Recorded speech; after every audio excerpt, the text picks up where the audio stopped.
আপনি নামাজ পড়ছেন, কবুল হয়েছে কিনা বলতে পারবেন? রোজা রাখছেন, এত বছর রোজা রাখছি, কবুল হয়েছে কিনা জানি না। এত নামাজ পড়ছি, কবুল হয়েছে কিনা জানি না।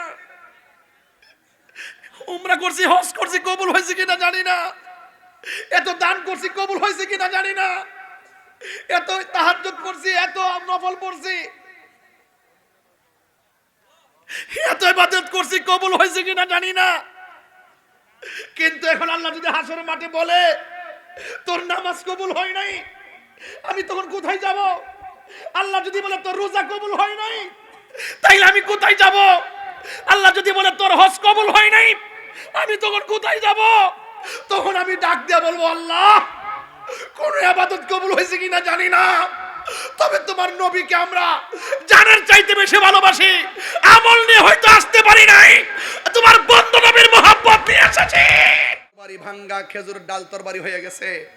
এই যুবক ভাইয়ের আমার, নবী যখন যুদ্ধের ময়দান থেকে ফেরার পথে একটা কূপ আছে, কূপের নাম হলো বীরে শেফা। হজ করছেননি? আপনি গেছেন? ওই যে মদিনা থেকে বদর প্রান্তরে যাওয়ার পথে দুইটা কূপ আছে ভাই। একটা কূপের নাম বীরে শেফা, আর একটা কূপের নাম বীরে রাওয়াহা। কি বীরে রাওয়াহা? রাসূল যখন এই কূপের কাছে বসছেন, কাফেররা তো ভালো করে জানে মাসটা রমজান, সাহাবায়ে কেরামের তো ইফতারের সময় তারা কি পান করবে? পানি পান করবে। হয়তো আর তো কোনো কূপ নাই, এটাই তো কূপ আছে। এরপরে ওই সময় যখন কূপের পানি, ইয়া রাসূলুল্লাহ পানি পান করতাম, আজকে তো বোতলের পানি, আহা কত সুন্দর খায়। কিন্তু রাসূল বলতেছেন ওই যে কূপ আছে, কূপের ভিতর থেকে তোমরা পানি পান করো। সাহাবায়ে কেরাম কূপের ভিতরে এইভাবে ফালাইয়া, বালতি ফালাইয়া, টিয়া ফালাইয়া, সব ফালাইয়া যখন কূপ উঠালেন, সব ফালাইয়া তখন পানি উঠালেন, উঠাইয়া সাহাবায়ে কেরাম মুখের মধ্যে পানি দিলেন। দেওয়ার পরে বলতেছেন, ইয়া রাসূলুল্লাহ পানিটা অনেক লবণাক্ত লাগতেছে, মানে সুস্বাদু লাগে না, একদম গন্ধ গন্ধ লাগতেছে। এক রিওয়ায়াতে আসছে কাফেররা জানতো রাসূল এখানে বসবেন, পানি পান করবেন, এই জন্য এটার সাথে বিষ মিশিয়ে রাখছে যেন সাহাবাদের ক্ষতি হয়, এমন চালাকি কইরা, বুঝেন না গুপ্তচরগুলো। এবার আল্লাহর হাবিবকে যখন বলল, ইয়া রাসূলুল্লাহ আমরা তো পান করতে পারতেছি না, পানিটা দুর্গন্ধ। আল্লাহর হাবিবকে ঠিক আছে তোমরা দাঁড়াও, আমি আসতেছি। রাসূল কূপের মুখে যায়া থুতু মুবারক দিলেন। সুবহানাল্লাহ, তিনবার কোন সুবহানাল্লাহ। কি দিলেন? থুতু মুবারক দিলেন। ঠিক আছে তো? এবার রাসূল বললেন, ও সাহাবীরা এবার তোমরা খাও। সাহাবায়ে কেরাম খাইলেন, গায়ে দিলেন, আনন্দ করলেন। সাহাবায়ে কেরাম কয়, সাহাবায়ে কেরাম, সাহাবায়ে কেরাম, এই তুমি এদিকে আসো, এদিকে আসো। সাহাবায়ে কেরাম বলতে, আরে বাবা তার মোর সদল হয়ে গেছে, এটাও বদর যুদ্ধের পোলাও, কোন কাজ করে বইয়াতে খুন আবু জাইলারে ধরে। আল্লাহু আকবার জোরে কর না কেন? আপনারা কি আমার কথা রাগ করতেছেন? তাহলে কি হবে?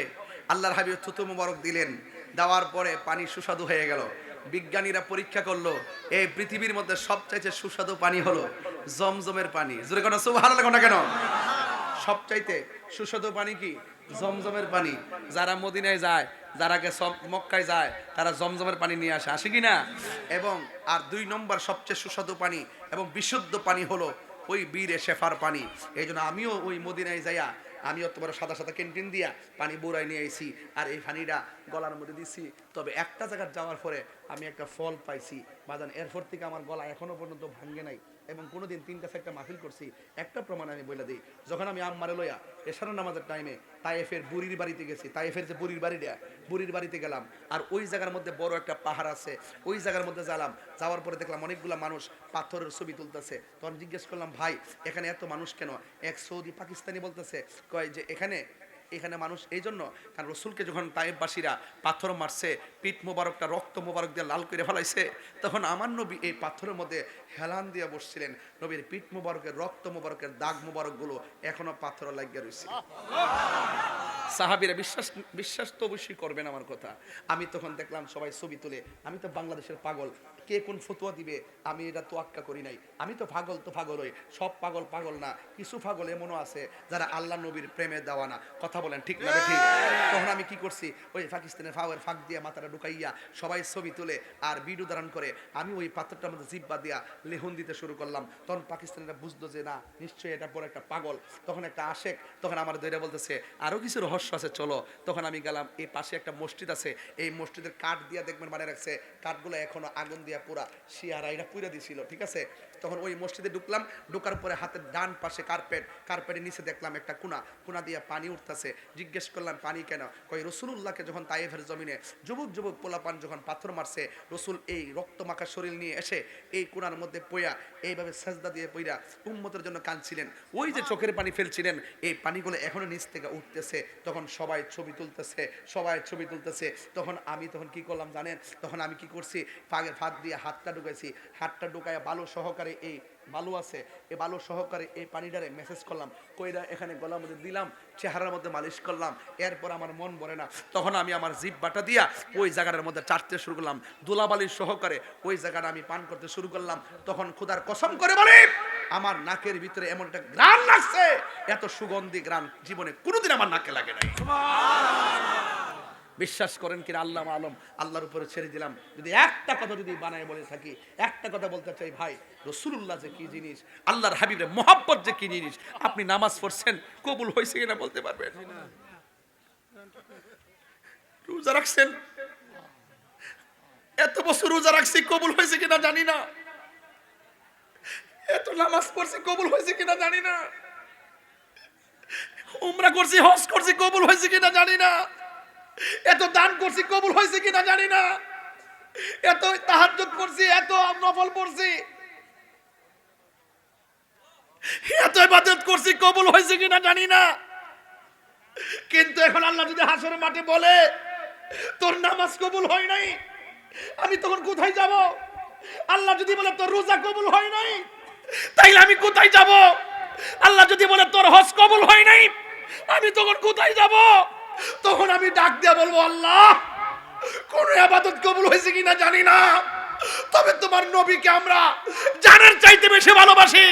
আমল নিয়ে হয়তো আসতে পারি নাই, তোমার বন্ধু নবীর মোহাব্বত নিয়ে এসেছি।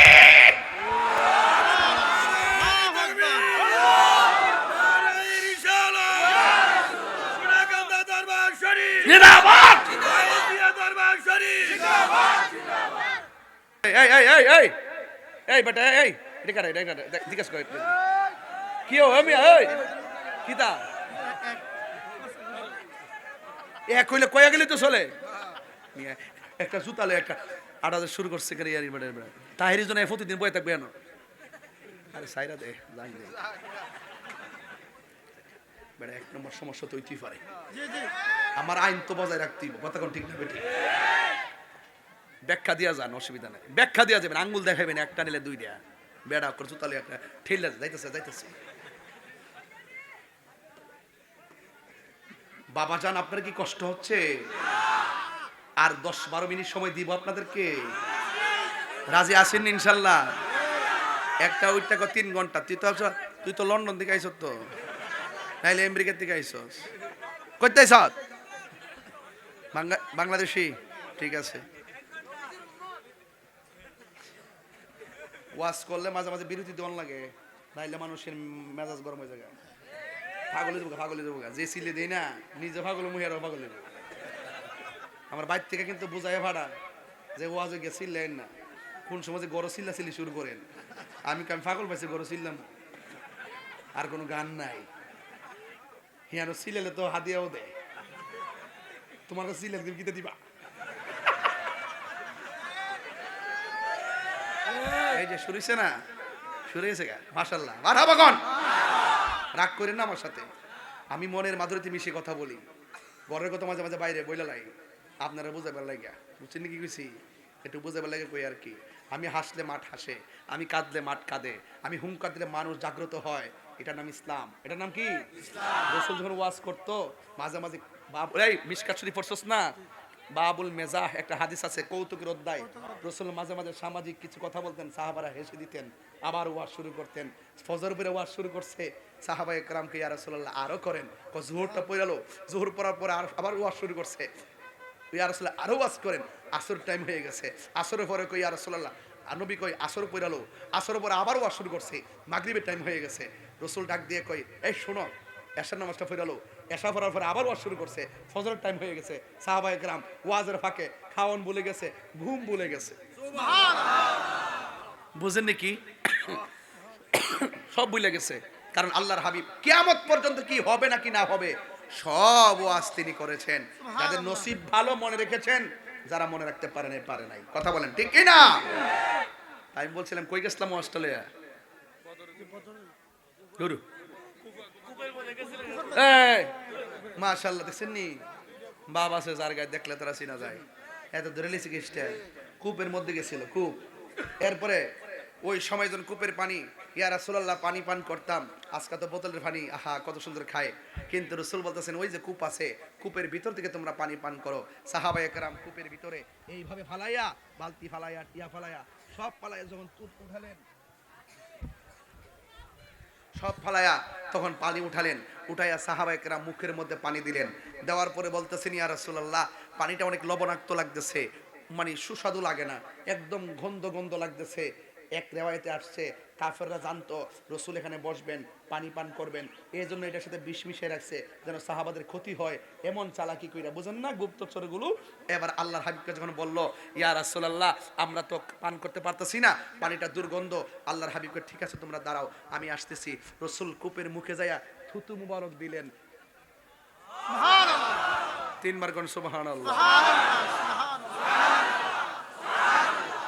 কি দিলেন? থুতু মুবারক দিলেন, ঠিক আছে তো। এবার রাসূল বললেন ও সাহাবীরা এবার তোমরা খাও। সাহাবায়ে কেরাম খাইলেন, গায়ে দিলেন, আনন্দ করলেন। সাহাবায়ে কেরাম কয়, সাহাবায়ে কেরাম, সাহাবায়ে কেরাম, এই তুমি এদিকে আসো, এদিকে আসো। সাহাবায়ে কেরাম আরে তার মোর সজল হয়ে যাচ্ছে, এটাও বদর যুদ্ধের পোলা ওই কোন কাজ করে বইয়াতে কোন আবু জাইলারা যে ধরে। আল্লাহু আকবার জোরে কর না কেন? আপনারা কি আমার কথা রাগ করতেছেন? তাহলে কি হবে? আল্লাহর হাবিব থুতু মুবারক দিলেন, দেওয়ার পরে পানি সুস্বাদু হয়ে গেল। বিজ্ঞানীরা পরীক্ষা করলো এই পৃথিবীর মধ্যে সবচাইতে সুস্বাদু পানি হলো জমজমের পানি। জোরে কর সুবহানাল্লাহ না কেন? সবচাইতে সুস্বাদু পানি কি? জমজমের পানি। যারা মদিনায় যায়, যারা মক্কায় যায়, তারা জমজমের পানি নিয়ে আসে, আসে কি না? এবং আর 2 নম্বর সবচেয়ে সুস্বাদু পানি এবং বিশুদ্ধ পানি হলো ওই বীরে শেফার পানি। এই জন্য আমিও ওই মদিনায় যাইয়া আমিও তোমার সাদা সাদা ক্যান্টিন দিয়া পানি বোরাই নিয়ে আইছি, আর এই পানিটা গলার মধ্যে দিছি। তবে একটা জায়গায় যাওয়ার পরে আমি একটা ফল পাইছি বাজান, এরপর থেকে আমার গলা এখনো পর্যন্ত ভাঙ্গে নাই।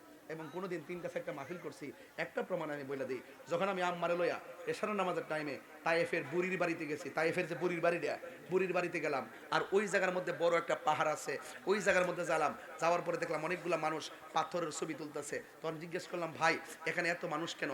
এক সৌদি পাকিস্তানি বলতেছে, কয় যে এখানে মানুষ এই জন্য কারণ রসুলকে যখন তায়েফবাসীরা পাথর মারছে, পিঠ মোবারকটা রক্ত মোবারক দিয়ে লাল করে ফেলাইছে, তখন আমার নবী এই পাথরের মধ্যে হেলান দিয়ে বসছিলেন। নবীর পিঠ মোবারকের রক্ত মোবারকের দাগ মোবারকগুলো এখনো পাথরে লাগিয়ে রয়েছে। সাহাবীরা বিশ্বাস তো অবশ্যই করবেন আমার কথা। আমি তখন দেখলাম সবাই ছবি তুলে, আমি তো বাংলাদেশের পাগল, কে কোন ফতোয়া দিবে আমি এটা তোয়াক্কা করি নাই। আমি তো পাগল হই, সব পাগল না, কিছু পাগল এমনও আছে যারা আল্লাহ নবীর প্রেমে দেওয়ানা। কথা বলেন ঠিক না ঠিক? তখন আমি কি করছি, ওই পাকিস্তানের ফাওয়ার ফাঁক দিয়ে মাথাটা ঢুকাইয়া সবাই ছবি তুলে আর ভিডিও ধারণ করে আমি ওই পাথরটার মধ্যে জিব্বা দিয়া লেহন দিতে শুরু করলাম। তখন পাকিস্তানিরা বুঝলো যে না নিশ্চয়ই এটা বড় একটা পাগল। তখন একটা আশেক তখন আমার দৈরা বলতেছে আরো কিছু রহস্য আছে চলো। তখন আমি গেলাম, এই পাশে একটা মসজিদ আছে, এই মসজিদের কাঠ দিয়া দেখবেন মানে রাখছে, কাঠগুলো এখনো আগুন দিয়া পুরা শিয়ারা এটা পুরা দিছিল, ঠিক আছে। তখন ওই মসজিদে ঢুকলাম, ঢোকার পরে হাতের ডান পাশে কার্পেটের নিচে দেখলাম একটা কোনা দিয়া পানি উঠতেছে। জিজ্ঞেস করলাম পানি কেন? কই রাসূলুল্লাহকে যখন তায়েফের জমিনে যুবক পোলাপান যখন পাথর মারছে, রসুল এই রক্তমাখা শরীর নিয়ে এসে এই কোনার মধ্যে পইয়া এইভাবে সেজদা দিয়ে পইরা উম্মতের জন্য কাঁদছিলেন। ওই যে চোখের পানি ফেলছিলেন, এই পানিগুলো এখনো নিচ থেকে উঠতেছে। তখন সবাই ছবি তুলতেছে। তখন আমি কি করলাম জানেন? তখন আমি কি করছি, ফাঁক দিয়ে হাতটা ঢুকাইছি, হাতটা ঢুকাইয়া ভালো সহকারে এই বালু আছে, এই বালু সহকারে এই পানিটারে মেসেজ করলাম, কইরা এখানে গলার মধ্যে দিলাম, চেহারার মধ্যে মালিশ করলাম, এরপর আমার মন ভরে না, তখন আমি আমার জিভ বাটা দিয়া ওই জায়গাটার মধ্যে চাটতে শুরু করলাম, ধুলাবালি সহকারে ওই জায়গাটা আমি পান করতে শুরু করলাম। তখন খোদার কসম করে বলি, আমার নাকের ভিতরে এমন একটা গ্রান লাগছে, এত সুগন্ধি গ্রান জীবনে কোনোদিন আমার নাকে লাগে নাই। বিশ্বাস করেন কিনা আল্লাহ আলম, আল্লাহর উপরে ছেড়ে দিলাম। যদি একটা কথা যদি বানায় বলে থাকি, একটা কথা বলতে চাই ভাই, রাসূলুল্লাহ যে কি জিনিস, আল্লাহর হাবিবের মহব্বত যে কি জিনিস, আপনি নামাজ পড়ছেন কবুল হয়েছে কিনা বলতে পারবেন? রোজা রাখছেন, এত বছর রোজা রাখছি কবুল হয়েছে কিনা জানি না, এত নামাজ পড়ছি কবুল হয়েছে কিনা জানি না, উমরা করছি হজ করছি কবুল হয়েছে কিনা জানি না, এত দান করছি কবুল হয়েছে কিনা জানি না, এত তাহাজ্জুদ করছি, এত নফল পড়ছি, এত ইবাদত করছি কবুল হয়েছে কিনা জানি না।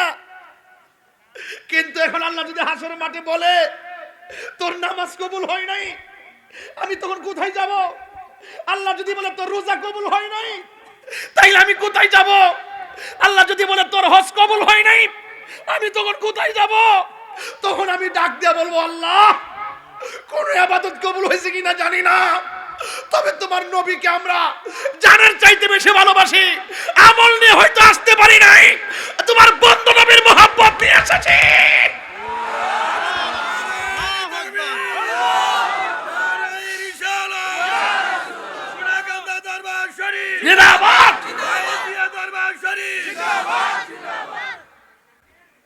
আর কিছু আমাদের নাই, এজন্য বলছি নসুল ভিন্ন জিনিস।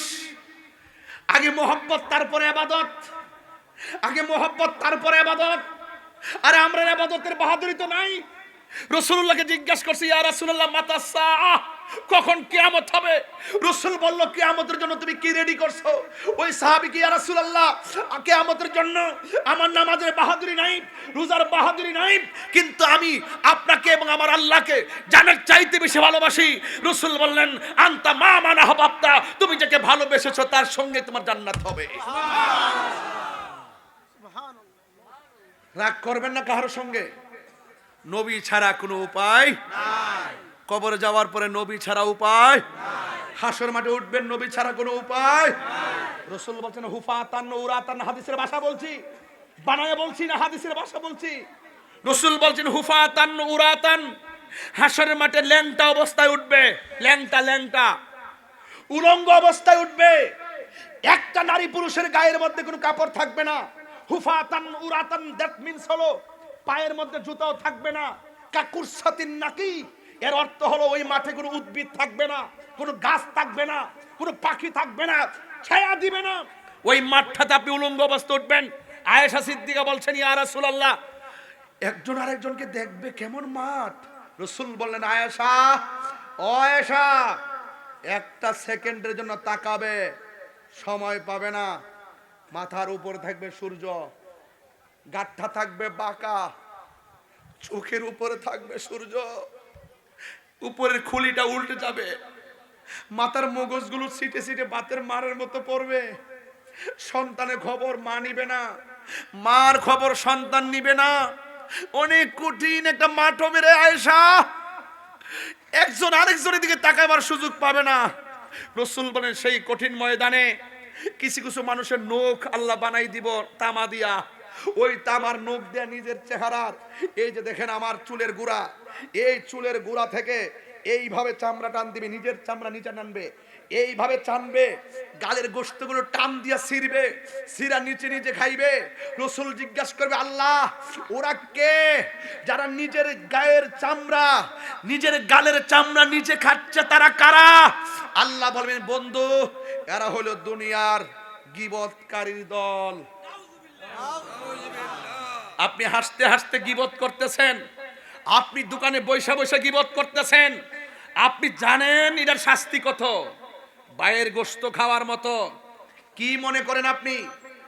এই মনে করছেন যে আমি গীবত করে ফেললাম, টাকা লাগলো না, পয়সা লাগলো না, আমি গীবত চালিয়ে দিলাম, আমি মনে জিতে গেলাম। না, হাসরের মাঠটা এত সহজ জিনিস না। আপনাকে প্রত্যেকটার জন্য যাররা যাররা পরিমাণ হিসাব দিতে হবে।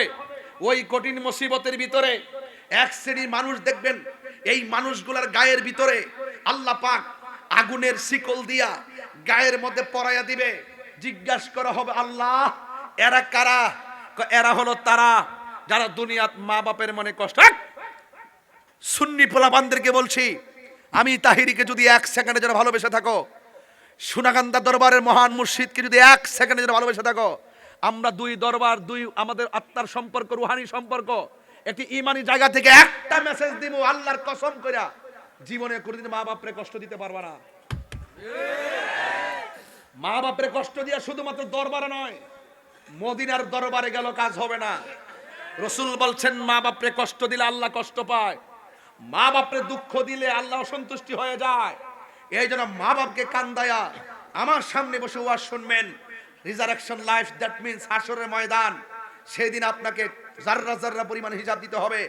মা বাবার মনে কষ্ট দিলে দুনিয়া তো ভুগবেন, আখিরাত তো ভুগবেন। রাসূল বলছেন, আমার কথা তোমরা মানো, আল্লাহকে পেতে চাও ফাত্তাবিউনি, আমাকে অনুসরণ করো। মাঝে এই পিসা হুজুর বলবে মা বাবার খেদমত লাগবে না, সে তো পীরই হতে পারে না। কথা বলেন ঠিক না বেঠে? আমি আমার কাঠবাজারের ব্যবসায়ীদেরকে, সফল ব্যবসায়ীদেরকে বলে দিয়ে যাই, আমি আমার কাঠবাজার এবং টিন বাজারের ব্যবসায়ী ভাইদেরকে বলে দিয়ে যাই, ভাই কত টাকা রুজি করেন মা বাপরে কয়েন। মুদিমানের দোকানদারে বোঝা দিয়ে যায়, কত টাকা জমান মা বাপরে কয়েন। খোদার কসম করে বলি, কোন মা বাপ আপনার কাছে টাকার ভাগ চাবে না।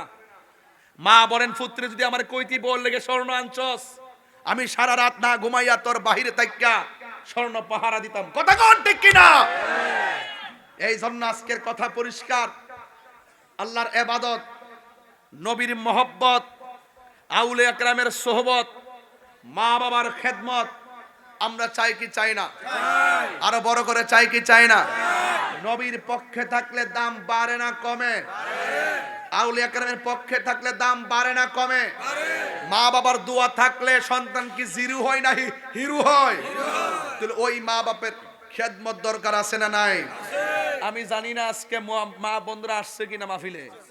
যদি মা বন্ধুরা আইসা থাকেন, আমি হাসরের মাঠ থেকে মা বন্ধুদেরকে সতর্ক করে দেওয়া যায়, অ্যালার্ট করে, একটা ওয়াজের সব কথা কোন জানা আব্বা, একটা ওয়াজের সব কথা বোঝান জানা, তারপর আমি টাচ দিয়া যাই। হাসরের মাঠে কিছু কিছু মহিলাদের পা গুলা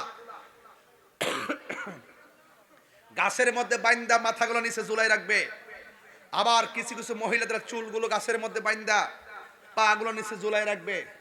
জিজ্ঞাসা করা হয়, ওরা কারা? আল্লাহ বলেন, বন্ধু ওরা হলো তারা যারা দুনিয়াতে স্বামীর অবাধ্যচারণ করে রাস্তাঘাটে বেপরদায় চলেছিল। তাইলে বোঝা গেল, এই দুনিয়া যাই করবেন বিচার একদিন, বলেন বিচার একদিন হবেই হবে। আজকে কোরআন শরীফ পড়তে চান না, ওই দিন ওয়াজ করতে যাইয়া গবেষণা করছিলাম, এই কোরআন আপনার জন্য জাহান্নামের দরজার দ্বারায় যাবে। সুবহানাল্লাহ কইতেন না? এই কোরআন আপনার কবরের অন্ধকার দূর করার জন্য কবরে আলো দিবে। আর হাসর মাঠে কোরআন দাঁড়ায় বলবে, আল্লাহ তোমার বান্দা আরামের ঘুম হারাম করে কোরআন তেলাওয়াত করেছিল, আল্লাহ তেলাওয়াতকারীর জন্য তোমার কাছে সুপারিশ করি, তুমি মেহেরবানি করে আমার সুপারিশ কবুল করো। আল্লাহ রাব্বুল আলামিন হাবিব বলেন, সেই দিন কোরআনের সুপারিশে আল্লাহ পাক তেলাওয়াতকারীকে জান্নাত দিয়ে দিবে। সুবহানাল্লাহ। এই কোরআনের সঙ্গে সম্পর্ক দরকার আছে না নাই? এই মাদ্রাসায় কি সুন্নি হাফিজ মাদ্রাসা আছে? আল্লাহর ওয়াস্তে বলবো, নিজের নাতিকে মাদ্রাসায় পাঠান, নিজের সন্তানকে মাদ্রাসায় পাঠান। লজ্জা লাগে না বাবা যে ইমাম ওই পাঁচবাড়ি পারিয়া ইমাম সাহেবের কাছে যায়, কোন হুজুর আমার জানাজাটা পড়ায়েন? কি রে, নিজের সন্তানটা হাফেজ বানাইলে কি দোষ হইতো? নিজের নাতিরা হাফেজ বানাইলে অসুবিধা হইতো? অন্তত সন্তানকে ডাক্তার বানাইবার স্বপ্ন দেখার আগে সন্তানকে কোরআনের হাফেজ বানান। যে ছেলেটা হাফেজ হয় তার ব্রেনটা কিন্তু ইস্পাত হয়, তার পক্ষে সব শিক্ষা অর্জন করা সম্ভব হয়। কথা বলেন ঠিক না বেঠে? এই কোরআন যার হৃদয়ে আছে, এই হৃদয় আলোকিত। কোরআন যেই ঘরে আছে সেই ঘর আলোকিত। এই জন্য আমরা সবাই কোরআনের সঙ্গে সম্পর্ক রাখতে চাই কি চাই না? আরো বড় করে বলো, চাই কি চাই না? এই কোরআন তেলাওয়াত করবেন। আরেকটা কথা বলতে হয়, না বললে আমার হক আদায় হবে না। হাসরের ময়দান বড় কঠিন, ওই কঠিন মুসিবতের সময় ছোট ছোট বাচ্চা আছে না নাই? কতক্ষণ আছে না নাই? ছোট ছোট বাচ্চাকে আল্লাহ বলবেন, এই তোদের বিচার নাই, বেহেশতে যা। ছোট বাচ্চা ডাক দেখে, আল্লাহ আমার আম্মা কই? সুবহানাল্লাহ। এই জন্য ছোট বাচ্চা মারা গেলে আব্বা কাইন্দেন না, ছোট নাতি মারা গেলে কাইন্দেন না, ধৈর্য ধারণ করেন। এই বাচ্চাটা হাসর মাঠে আপনার জন্য দাঁড়ায় যাবে। আল্লাহ রাব্বুল আলামিন কই তোমরা জান্নাতে যাও। আবার ছোট বাচ্চাগুলা বলবে আল্লাহ আমার বাবা কোথায়, মা কোথায়? আল্লাহ বলবেন ও বান্দারা তোমার আম্মা দুজখে। এবার সন্তান ডাক দিয়ে বলবে আল্লাহ বেহেশতে গেলে তো আর বের হব না, একটা বারের মতন আমার আম্মারে দেখাইয়া দাও, আমার আব্বারে দেখাইয়া দাও। এবার আল্লাহ ডাক দিয়ে বলবে রে মালিক কবর ওই জাহান্নামের আগুন থেকে তার মাকে বের কর। মাকে বের করা হবে, গায়ের মধ্যে কোনো গোশত থাকবে না, হাড্ডিগুলা কামারের দোকানে লোহা যেমন গরম লাল হয়ে থাকে, ওই মায়ের হাড্ডিগুলা এমন ভাবে লাল হইয়া পড়তেছে, এবার কাউমাও করতেছে। ছোট বাচ্চাগুলা ডাক দিয়া বলবেন ও আল্লাহ, ও আল্লাহ আমার মা আমার 10 মাস 10 দিন গর্ভে ধারণ করেছে, এই মা জাহান্নামের আগুনে জ্বলতেছে। ও আল্লাহ মেহেরবানি করে আমার বড় মায়া লেগে গেছে, আল্লাহ গো তুমি আমার সঙ্গে আমার মাকে জান্নাতের মধ্যে দিয়ে দাও। আল্লাহ ডাক দিয়া বলবে না না তুমি তোমার যাওয়া যাও, তোমার মা জাহান্নামী। যখন আল্লাহ রাজি হয় নাই তখন আমার আল্লাহর দরবারে বাচ্চাগুলো ডাক দিয়ে বলবে আল্লাহ তুমি যদি আমার মারে আমার সঙ্গে জান্নাতের মধ্যে না দাও তাইলে মেহেরবানি করে আমার মায়ের সঙ্গে আমাদেরকে জাহান্নামে দিয়ে দাও। আল্লাহ বলে মালিক রে কয় কি এর চাইতে না কোটি গুণ মায়া কইরা আমি আল্লাহ বান্দা বানাইছি। দেখ বান্দা হইয়া বান্দার জন্য কি করে দেখ। আল্লাহ ডাক দিয়া বলে ও ফেরেশতা দেখ দেখ বান্দা তার মায়ের জন্য কি করে, অথচ আমি আল্লাহ সব দয়ার সাগর, আমি আল্লাহ এর সাথে কোটি গুণ মায়া করে আমি আল্লাহ বানাইছি। ওই বাচ্চার মাটাকে তাসনিম নামক পানি দিয়া ধৌত করো, এমন ভাবে সাজাও গায়ের মধ্যে যেন জাহান্নামের কোনো চিহ্ন না থাকে। এবার সুন্দর করে তাসনিম নামক পানি দিয়ে ধৌত করলো, কোন ফায়া কোন সুন্দর চেহারা হয়ে গেল। ওই মুহূর্তে আমার আল্লাহ ডাক দিয়ে কই ও বান্দা তোমার মারে তুমি লয়া জান্নাতে যাও। শিকল যেমনে একটার ভিতরে একটা ঢুকে, বাচ্চাগুলা এমন ভাবে মায়ের আঙ্গুলটারে শিকল বানাইয়া আমার আল্লাহ রাব্বুল আলামিনের ওই যে পুলসিরাতটা আছে ওই পুলসিরাত দিয়া নাইচা নাইচা মারে লইয়া জান্নাতে চলে যাবে। আল্লাহু আকবার বলেন না কেন? দয়ার মালিক কে? আর বড় করে বলে দয়ার মালিক কে? ওই দয়ার মালিক হলো আমার রব। এই জন্য আমি বলেছি ও যুবক মা বাপের চোখের পানি ফেলে কান্দায়ও না। আজকে মার ওয়া সবাই করে, বাপের কথা কেউ কয় না। অথচ বাপটা জীবনটারে পানি কইরা ফেলাইছে, কোমর ব্যথা হইয়া গেছে, আগের মতো পাউটা কাউরি দিয়া বসতে পারে না, আগের মতো নামাজের মধ্যে আঙ্গুলগুলো বিছাইতে পারে না, আগের মতো রুকু দিতে পারে না, পিঠটা বড় ব্যথা করে, মাথাটা নোয়া রাখতে পারে না। বাপের কথা কেউ কয় না, ফুটফুট করতে করতে বাপের জীবন শেষ হইয়া গেছে। আজকে বাপটা বুড়া হয়ে গেছে, টাকা পয়সা রুজি করে না, কিন্তু সন্তান অনেক টাকা ইনকাম করে, কিন্তু সন্তান মা বাবার খবর নেয় না। আমার যুবকরা খবরদার খবরদার, নবীরে যদি ভালোবাসতে চাও, নবীরে ভালোবাসলে মা বাপরে ভালোবাসবা। এই জন্য যুবক ওই বাপের মনে কষ্ট দিও না। আমি তাহিরি ভাই তো হতে জানেন না, আমার আব্বা দুনিয়াতে নাই, প্রতিদিন বাড়িতে যাই আর রুমটা খুলতাম, বাপের খাটটাতে বাপের মাথায় হাত বোলাইতাম। এখন আমার বাবা চলে যাওয়ার পর রুমের জায়গায় রুম আছে, খাটের জায়গায় খাট আছে, কিন্তু বাপটা চলে গেছে 6 বছর হয়ে গেছে। কত জায়গায় কত মানুষ দেখলাম, বাপের মতো মানুষ দেখিনি। আমার বাবা কবরে চলে গেছে, আপনার বাবা অনেকে কবরে চলে গেছে। এই জন্য আমি প্রায় মাহফিলের মধ্যে বলি বাবা গো বাবা, বাবা গো বাবা। আল্লাহু আকবার। বাবা গো বাবা, বাবা গো বাবা, কত আদর কত স্নেহ তোমার কাছে পেলাম, সব কিছু হারিয়ে আজকে নিঃস্ব হয়ে গেলাম। কত আদরে কত স্নেহ তোমার কাছে পেলাম, সব কিছু হারিয়ে আজকে নিঃস্ব হয়ে গেলাম। ভালোবাসি তোমায় বাবা, বুকটা যে যাইছি রে, তোমার কথা হৃদয় মাঝে পড়ছে বারে বারে। আল্লাহু আকবার কোন কেন? ওই বাবা যার কবরে দুয়ার দরকার আছে না নাই? আজকে পীর সাহেব হুজুরের কাছে আমরা সবাই বাবা মায়ের জন্য দোয়া চেয়ে গেলাম। আপনারা জবান খুলে কোন দয়ার মালিক হলো একজন, জবান খুলে বলুন তিনি কে? কারা কারা মা বাবার পক্ষে আছেন হাত তুলে দেখেন ইনশাআল্লাহ। নারে তাকবীর, নারে রিসালাত, নারে গাউসিয়া, আহলু সুন্নাত ওয়াল জামাত, হাত নামান। আজকে থেকে ওয়াদা, আরেকটা ওয়াদা করতে হবে আমার সাথে, যে ওয়াদাটা আমি সব মাহফিলে নেই বাজান। একটা ওয়াদা হলো আমরা যতদিন বাঁচবো নেশা করব, বলেন নেশা করব বাস। বলেন বাবা ট্যাবলেট কি খাওয়ান যাইবো?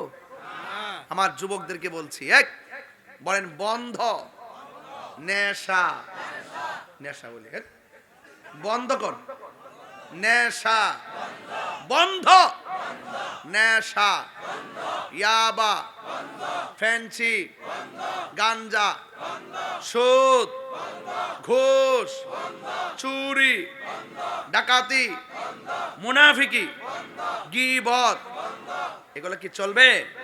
এখন বলবেন চলবে। নামাজ, রোজা, হজ, যাকাত, মিলাদ, কিয়াম, দরুদ, সালাম, কবর জিয়ারত, মাজার জিয়ারত চলবে তো ইনশাআল্লাহ? চলবে তো ইনশাআল্লাহ? তাহলে আমি যে কথাগুলো বলছি আজকে কি ফেলে দেওয়ার মতো একটা কথা বলছি? আমি প্রত্যেকটা কথা শুরু থেকে এই পর্যন্ত যা বলছি কিছু চেতনা নিয়ে বলছি, কিছু ঘটনা বলছি, আর কিছু সামাজিক বিষয় নিয়ে বলছি। খবরদার আমরা নেশা করব। আপনি বাপ হিসাবে আপনার দায়িত্ব কিন্তু শেষ না। আপনার সন্তান কটার সময় ঘুমায় খেয়াল রাখতে হবে, আপনার সন্তান কার সঙ্গে মিশে খেয়াল রাখতে হবে, আপনার সন্তান করার সময় ঘরে ফিরে খেয়াল রাখতে হবে। আপনার সন্তানের শুধু পরীক্ষার ফি, রেজিস্ট্রেশন ফি দিলে চলবে না, আপনার সন্তান টাকা নিয়ে কি করে এটাও খেয়াল রাখতে হবে। কথা বলেন ঠিক না বেঠিক? কারা কারা আমার কথার সঙ্গে একমত হাত তোলেন। আবার বলছি নারে তাকবীর, নারে রিসালাত, আহলু সুন্নাত ওয়াল জামাত। নারে তাকবীর, নারে রিসালাত, বিশ্বর কেবলা আগামান, শরাকন্দা দরবার শরীফের বিশ্বর কেবলা আগামান, মাহফিল